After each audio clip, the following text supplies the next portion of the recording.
Handisocial, l'émission qui parle de l'handicap. Eh bien, chers auditeurs et chères auditrices, bonjour. Bienvenue pour cette nouvelle émission de Handisocial, l'émission qui parle du handicap. Aujourd'hui, nous commençons les Handi News avec violences faites aux enfants, les mesures de nouveau plan. Un nouveau plan de lutte contre les violences faites aux enfants pour 2023-2027 est annoncé par la Première ministre avec une batterie de mesures et une attention particulière portée à ceux en situation de handicap, particulièrement exposés. Pour cette journée internationale des droits des enfants, le message que je veux faire passer, c'est que partout où des améliorations sont possibles, nous devons continuer à agir, a déclaré la Première ministre en introduction du 3e comité interministériel à l'enfance, à Matignon, le 20 novembre 2023. Réunissant 11 membres du gouvernement, cette instance installée en novembre 2022 débouche sur 22 actions sur 2 axes principaux. Un nouveau plan de lutte contre les violences faites aux enfants pour la période 2023-2027, qui succède au plan 2020-2022, et des mesures sur la réponse de l'État pour les enfants protégés et vulnérables. Enfants handicapés, une attention particulière.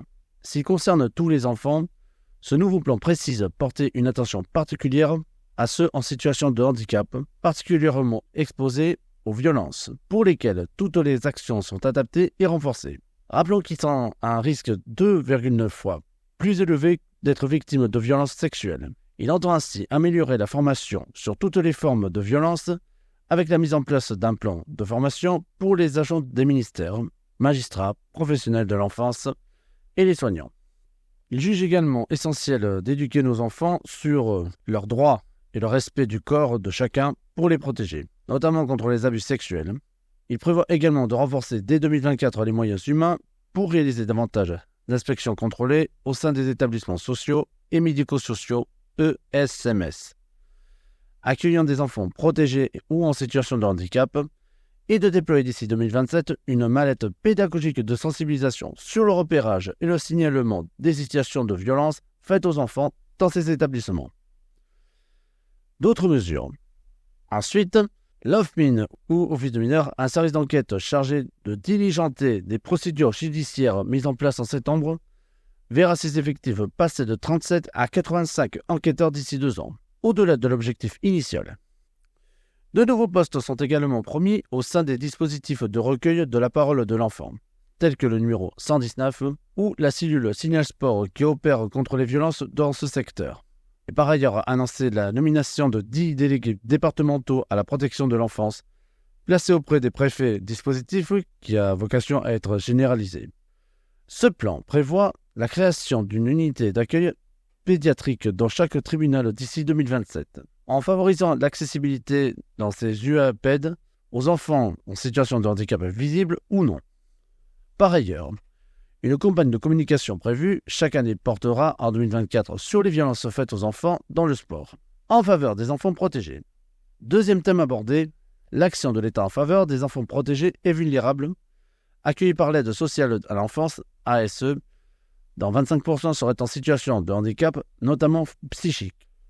Dans son propos introductif, Elisabeth Borne a insisté sur le dispositif Scolarité protégée porté par le ministre Gabriel Attal, une véritable feuille de route entre les acteurs de l'école et ceux de la protection de l'enfance qui inclut notamment la nomination de référents et la systématisation d'entretiens pédagogiques à 15 et 17 ans pour les enfants concernés.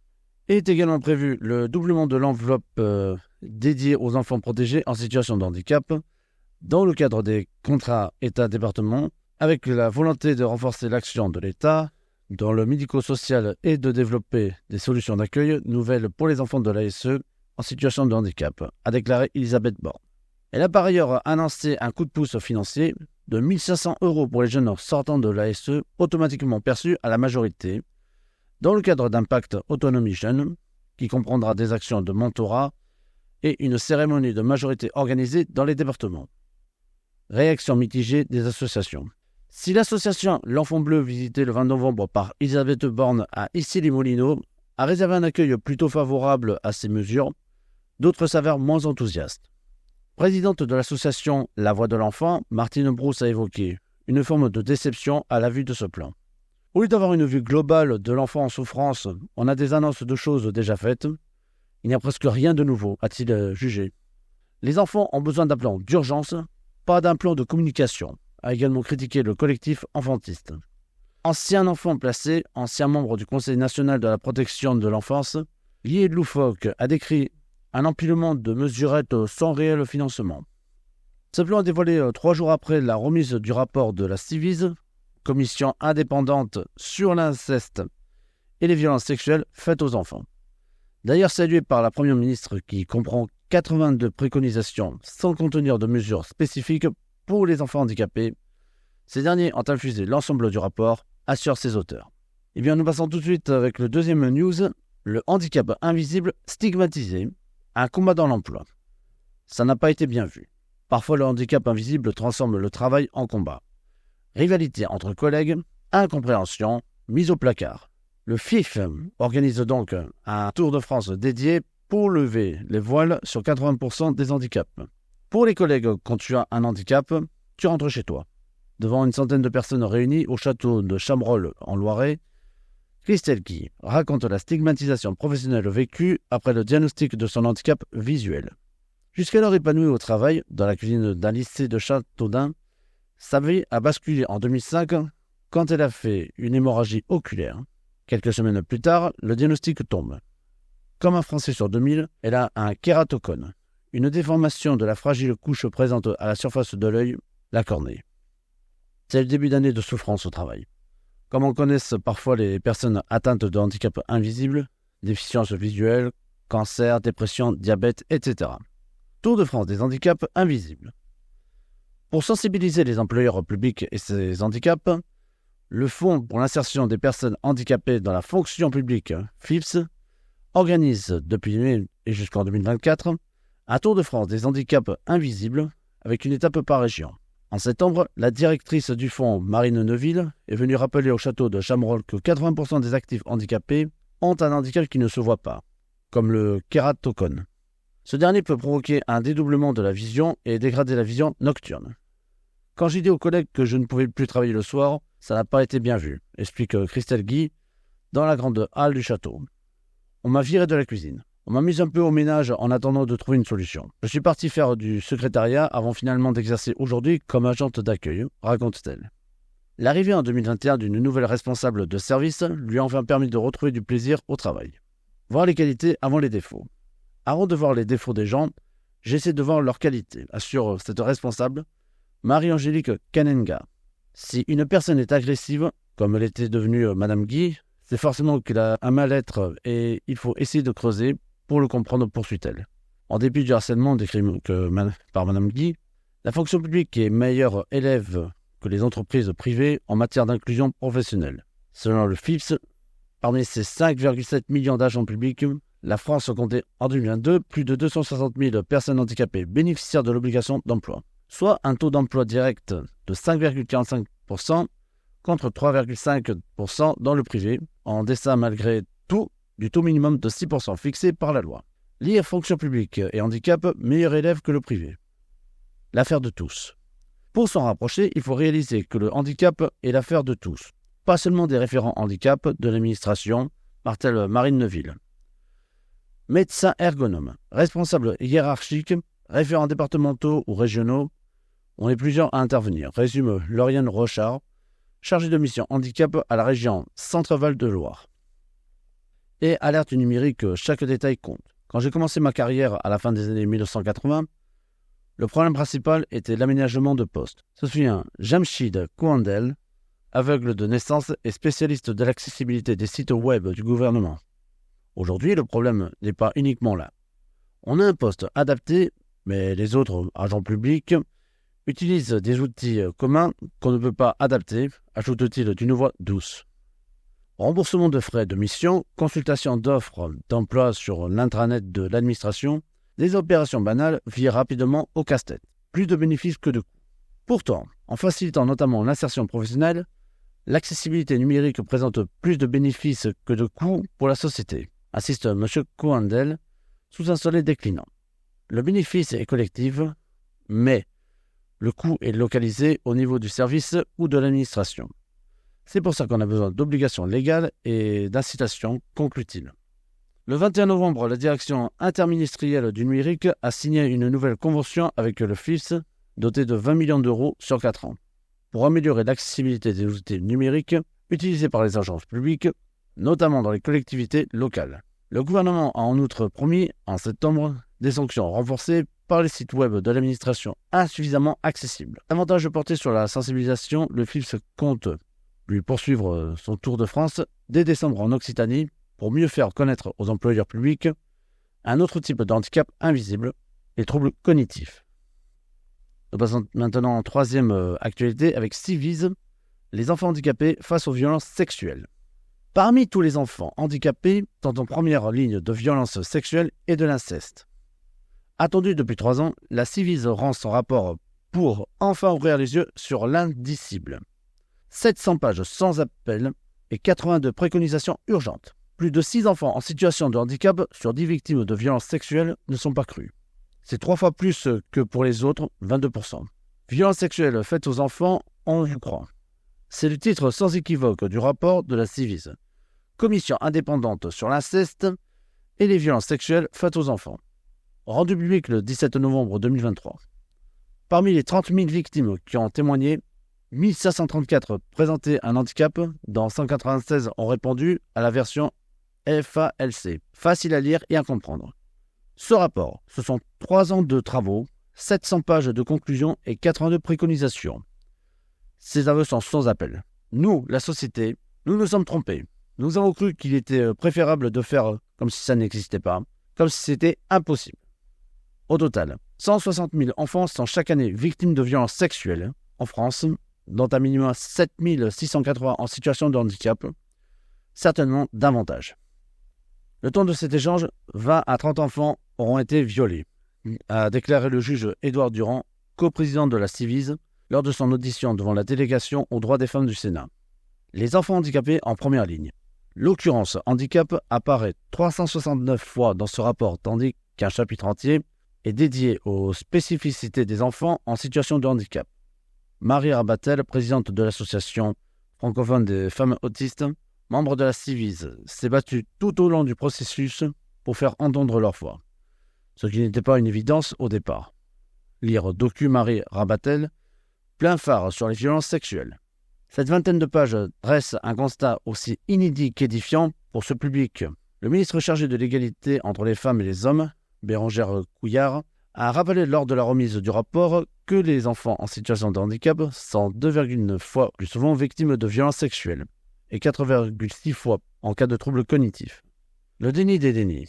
Si les différents mouvements de libération de la parole des victimes ont permis de lutter contre le déni des violences sexuelles faites aux enfants, celles commises sur ceux en situation de handicap demeurent hors des radars des politiques publiques, dénonce le rapport.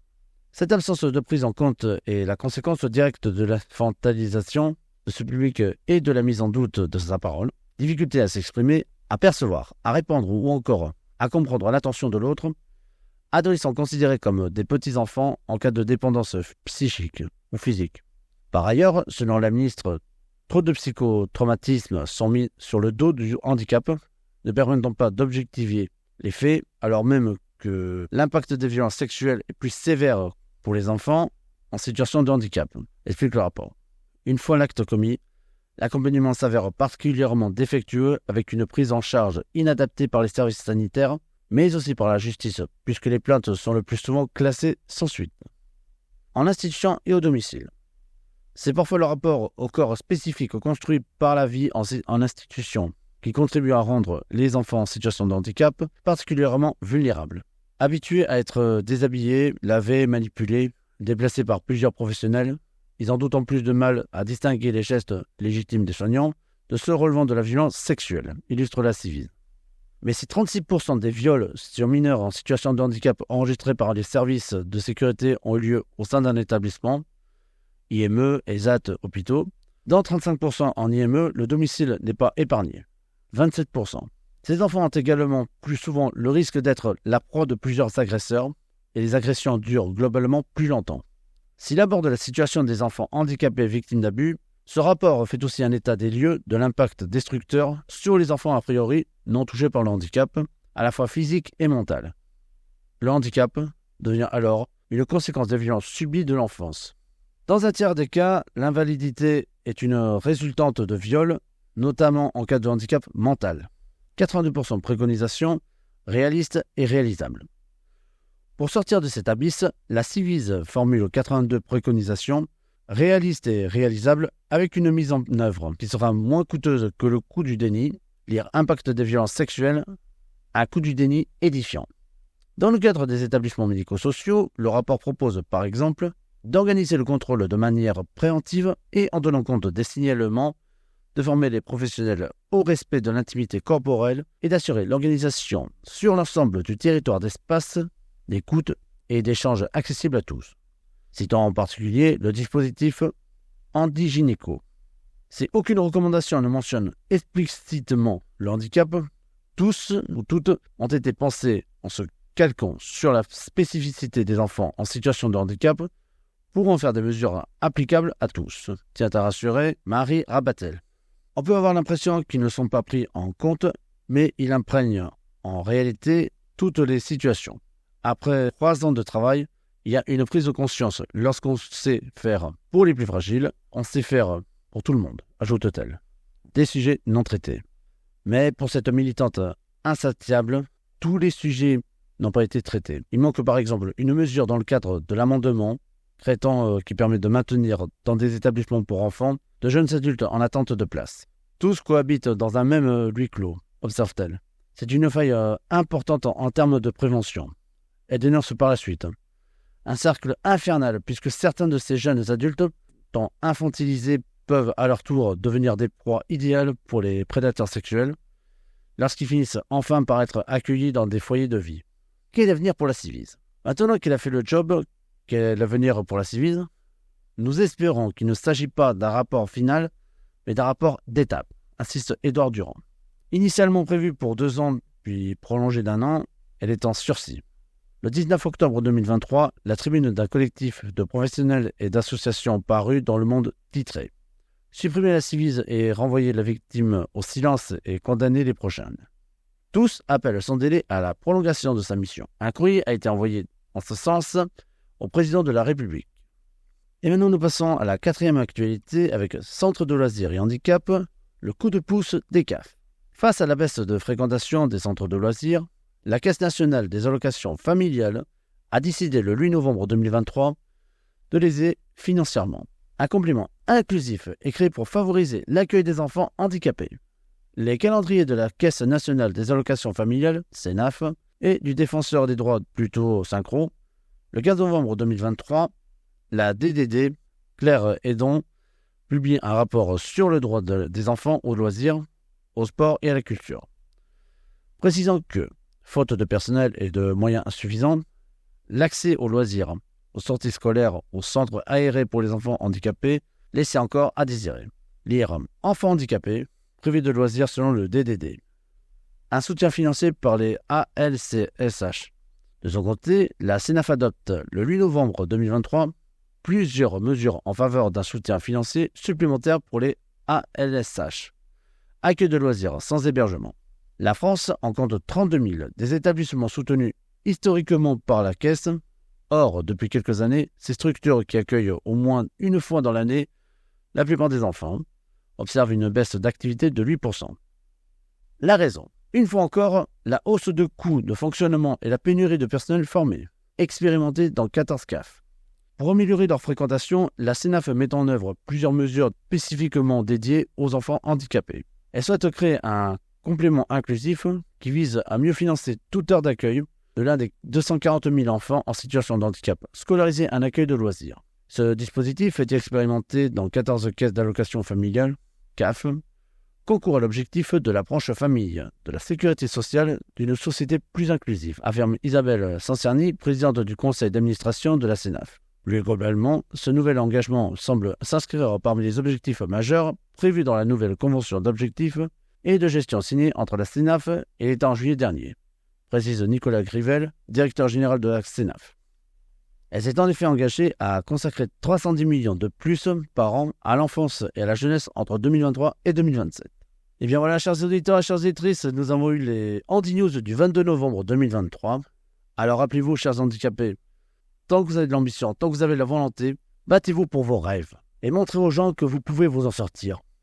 Voilà, sur ces belles paroles, n'oubliez pas de vous abonner à ma chaîne et n'hésitez pas à lâcher un pouce bleu et à partager à tous vos copains, vos proches et tout. Je vous dis au revoir et à bientôt pour Handi Social, l'émission qui parle du handicap.